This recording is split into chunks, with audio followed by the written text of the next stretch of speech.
ओम नमः शिवाय। बंधुगण आपण माने जदि प्रभु भोलानाथ को प्रकृत में टिके भी भल पाउथांती, टिके भी भक्ति करुथांती, विश्वास करुथांती, ताहेले एही भिडियोटी को लाइक करी कमेंट बॉक्स रे ओम नमः शिवाय हर हर महादेव अवश्य लिखि दियंतु। बंधुगण आज भिडियो को ध्यानर सहित देखंतु। आज मैं आपनकु बेलपत्र विषय रे महत्वपूर्ण कथा कहिबी। आज भिडियो रे आमे जानिबा शिवलिंग रे चढ़ा जाउथिबा बेलपत्र को खाइबार फायदा विषय रे। वास्तव रे जेबे आपण शिवलिंग रे बेलपत्र चढ़ाउछंती तो सही बेलपत्र कौनसी साधारण बेलपत्र होई न थाए, ताहा साक्षात भगवान शंकरंकर प्रसाद बनी जाई थाए। तो यही भिडियोटी को निजर फायदा पाई थरे मात्र शेष जाए देखंतु। आमर धर्मशास्त्र रे कहा जाई थाए बेलपत्र 6 मास पर्यंत बासी माना जाई न थाए। एहार थरे प्रयोग करिबा परे अर्थात एहाकु गोटे थर शिवलिंग रे चढ़ाइबा परे धोई करी पुनर्बार चढ़ा जाई पारिबो। 6 मास पर्यंत केते जगारे शिवालय रे बेलपत्र उपलब्ध होई पारु नथिबारु एहार चूर्ण को भगवान शंकर को चढ़ाई थांती। एहार चूर्ण को भी चढ़ाइबार विधान अछि। बेलपत्र भगवान शंकर को चढ़ाइबा पछरे एक पौराणिक कथा रही अछि। कथा अनुसार समुद्र मंथन समय रे केते जिनिस सहित विष भी बाहरी थिला। एहा सारा संसार रे विस्तृत होई गला। पूरा सृष्टि को बंचेबा पाई भगवान शिव एही विष को निजर कंठरे धारण करथिले। एथिपाई महादेवंकु नीलकंठ भी कहा जाई थाए। विषर प्रभावरु भगवान शिवंक शरीर रे ताप बढ़िबाकु लागिला, जहा द्वारा आखपाखर वातावरण जलिबाकु लागिला। एवं सही समय रे देवी देवता माने जने वैद्यर परामर्श नेबाकु गले।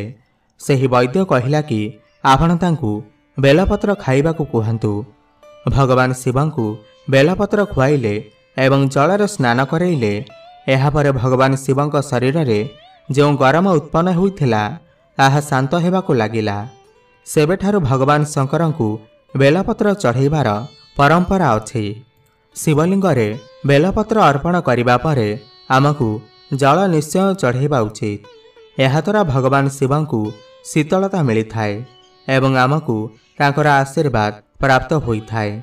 सर्वदा ध्यान रखिबे 3टी पत्र थिबा बेलपत्र चढ़ाइबा उचित। कटाफटा बेलपत्र केबे भी भगवान शंकरंकु अर्पण करंतु नाही। एहार पछरे भी गोटे कथा अछि। काहेकि ना भगवान शिव जेबे गणेशंकर शिर खंडन करथिले सेबेठारु भगवान शंकर संकल्प नेइथिले कि केबे भी मते खंडित जिनिस चढ़ा जीव नाही। सेबेठारु भगवान शिवंकु कोनोसी भी खंडित वस्तु, खंडित पदार्थ, खंडित बेलपत्र, फूल आदि चढ़ा जाई न थाए। शिवलिंगर जदि प्रतिदिन बेलपत्र चढ़ा जाए तो सबु प्रकार समस्या दूर होई थाए। भगवान शंकरंकर भक्तंकु केबे भी पैसार समस्या रही न थाए। बेलपत्र को ट्रेजरी बा आलमारी रे रखिबा द्वारा उन्नति आसी थाए। तो यही भिडियो को ध्यानर सहित सुनंतु। बहुत अमूल्य कथा आपन को जानिबा को मिलिबा।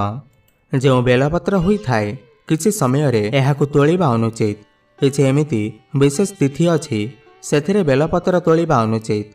तो आमर धर्मशास्त्र कही थाए बेलपत्र को सर्वदा चतुर्थी, अष्टमी, नवमी, दशमी, अमावास्या एवं पूर्णिमा एवं संक्रांति एही तिथि दिन रे बेलपत्र को केबे भी तोलिबे नाही। एवं यह भी कहा जाई थाए सोमवार दिन बेलपत्र को केबे भी तोलंतु नाही। एथिरे सोमवार दिन शिवंकर वास होई थाए। काहेकि ना बेलपत्रर संपूर्ण भागरे भगवान शंकरंकर वास माना जाई थाए। एहार मूलरे ब्राह्मणंकर वास होई थाए। एहार मध्य भागरे भगवान विष्णुंकर वास होई थाए। एवं जेते भी बेलपत्र रहिला सेथिरे शक्तिंकर वास होई थाए। एथिपाई ध्यान देबे केबे भी सोमवार दिन बेलपत्र तोलंतु नाही। एहा छड़ा प्रतिदिन 2 प्रहर परे भी बेलपत्र तोलंतु नाही। जदि आपण तोलिबे तेबे आपण को पाप लागि थाए। आपण एही सब दिनर पूर्व दिन बेलपत्र तोलिकी रखि पारिबे, कारण एहा बासी होई न थाए।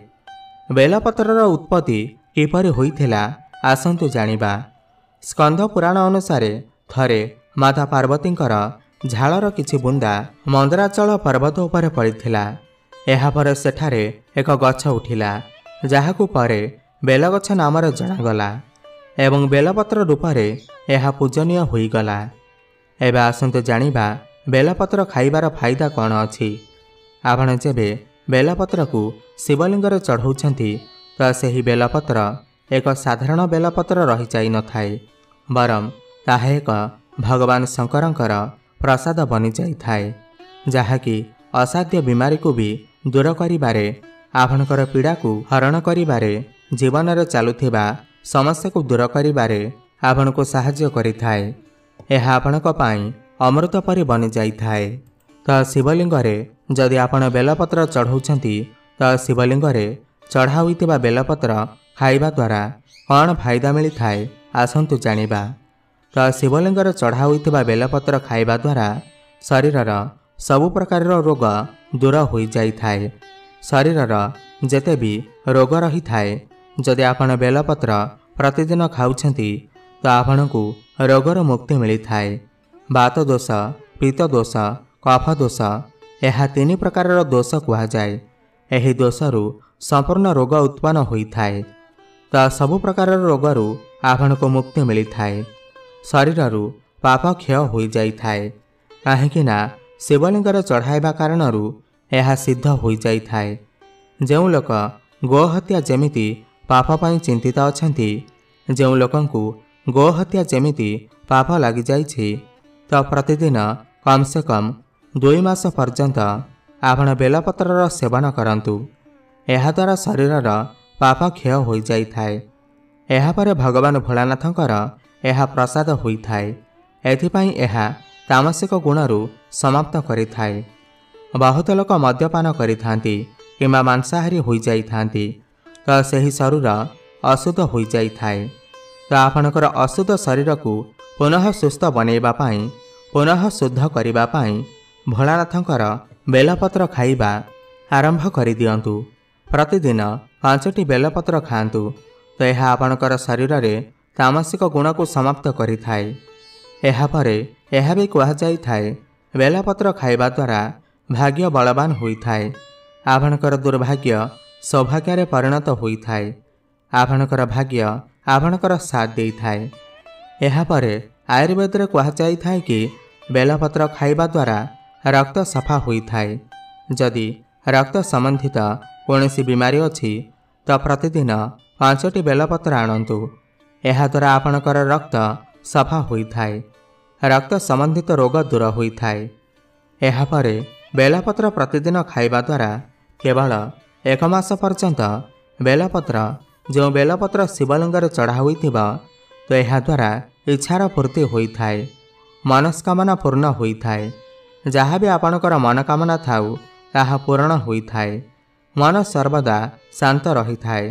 ମନ ଭକ୍ତି ଆଡ଼େ ଅଗ୍ରସର ହୋଇଥାଏ। ଏହାପରେ ଏହାର ସେବନ କରିବା ଦ୍ୱାରା ସାଂସାରିକ ଭୋଗ ସମାପ୍ତ ହେବାକୁ ଲାଗିଥାଏ। କୌଣସି ବି ପ୍ରକାରର ସାଂସାରିକ ଭୋଗ ତାହା ସମାପ୍ତ ହୋଇଯାଇଥାଏ। ଏମିତି ବି ମାନାଯାଇଥାଏ କି ଶିବଲିଙ୍ଗରେ ଚଢ଼ା ହୋଇଥିବା ବେଲପତ୍ର ଖାଇବା ଦ୍ୱାରା ବ୍ୟକ୍ତିକୁ 6 ମାସ ପର୍ଯ୍ୟନ୍ତ ଲଗାତାର ଶିବଲିଙ୍ଗରେ ଚଢ଼ା ହୋଇଥିବା ବେଲପତ୍ର ଖାଇବା ଦ୍ୱାରା ବ୍ୟକ୍ତିକୁ ଭୂତ ଭବିଷ୍ୟ ବର୍ତ୍ତମାନ ଦେଖିବାର ସିଦ୍ଧି ପ୍ରାପ୍ତ ହୋଇଯାଇଥାଏ। ଆପଣ ମାନନ୍ତୁ ବା ନ ମାନନ୍ତୁ, କିନ୍ତୁ ଶିବଲିଙ୍ଗରେ ଚଢ଼ା ହୋଇଥିବା ବେଲପତ୍ର ଖାଇବା ଦ୍ୱାରା ଆପଣ ଭୂତ ଭବିଷ୍ୟ ବର୍ତ୍ତମାନ ଦେଖିବାର ସିଦ୍ଧି ପ୍ରାପ୍ତ ହୋଇଥାଏ। ଏହାପରେ ବଡ଼ରୁ ବଡ଼ ସାଧନା ଯଦି ଆପଣ ଶିବଲିଙ୍ଗରେ ଚଢ଼ା ହୋଇଥିବା ବେଲପତ୍ର ଖାଇବେ, ବଡ଼ରୁ ବଡ଼ ସାଧନା ଆପଣଙ୍କ ପାଇଁ ଛୋଟ ହୋଇଯାଇଥାଏ। ମନ୍ତ୍ର ଜଲ୍ଦି ସିଦ୍ଧ ହୋଇଥାଏ। 21 ଦିନ ପର୍ଯ୍ୟନ୍ତ ଯଦି କିଏ ବେଲପତ୍ର ଖାଏ ତ ବ୍ୟକ୍ତିର ଦୁର୍ଭାଗ୍ୟ ଦୂର ହୋଇ ସୌଭାଗ୍ୟରେ ପରିଣତ ହୋଇଯାଇଥାଏ। ତ ଆପଣଙ୍କର ଉପରେ ନବଗ୍ରହଙ୍କର ପୀଡ଼ା ଅଛି, ଶନି ରାହୁ କେତୁଙ୍କ ଦ୍ୱାରା ଆପଣ ପୀଡ଼ିତ ରହୁଛନ୍ତି, ତ ଆପଣ ବହୁତ ଚିନ୍ତାରେ ଅଛନ୍ତି। ଆପଣ ବହୁତ ଯଜ୍ଞ ଏବଂ ହୋମ କରୁଛନ୍ତି, କିନ୍ତୁ ନବଗ୍ରହଙ୍କର ପୀଡ଼ା ଶାନ୍ତ ହେଉନାହିଁ। କେବଳ ଶିବଲିଙ୍ଗରେ ଚଢ଼ା ହୋଇଥିବା ବେଲପତ୍ର ପ୍ରତିଦିନ ଆପଣ 5ଟି ବେଲପତ୍ର ଖାଇବା ଆରମ୍ଭ କରିଦିଅନ୍ତୁ। ଦେଖିବା ଆପଣଙ୍କର ନବଗ୍ରହଙ୍କର ସ୍ଥିତି ଠିକ୍ ହୋଇଯିବ। एवं नवग्रहंकर पीड़ा दूर होइजिब। एहापरे एहा दैविक पीड़ा को दूर करिथाए। कौनसी देवी देवतांकर को दृष्टि लगी अछि, कोप दृष्टि लगी अछि आपणकर जीवन रे, जहाद्वारा आपण चिंतार अछंती, कष्टर अछंती, ताहा दूर होइथाए। दैविक पीड़ा दूर होइथाए, आपणकर समस्त कष्ट दूर होई जाइथाए। शेषरे जदि प्रतिदिन शिवलिंगर चढ़ा होइथिबा बेलपत्र खाइबे तो एहा द्वारा शरीर सिद्ध होई जाइथाए एवं आपणकु अनेक प्रकारर सिद्धि प्राप्ति होइथाए। आपणकर मुहरु बाहरुथिबा समस्त बाणी सत्य हेबाको लागिथाए। यह भी कहा जाइथाए आमर आयुर्वेद रे जदि पेट संबंधित समस्या अछि तेबे आपण बेलपत्र प्रतिदिन खाइबा आरंभ करि दियंतु।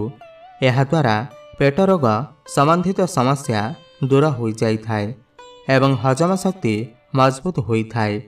कवच भली समस्या मध्य दूर होइथाए।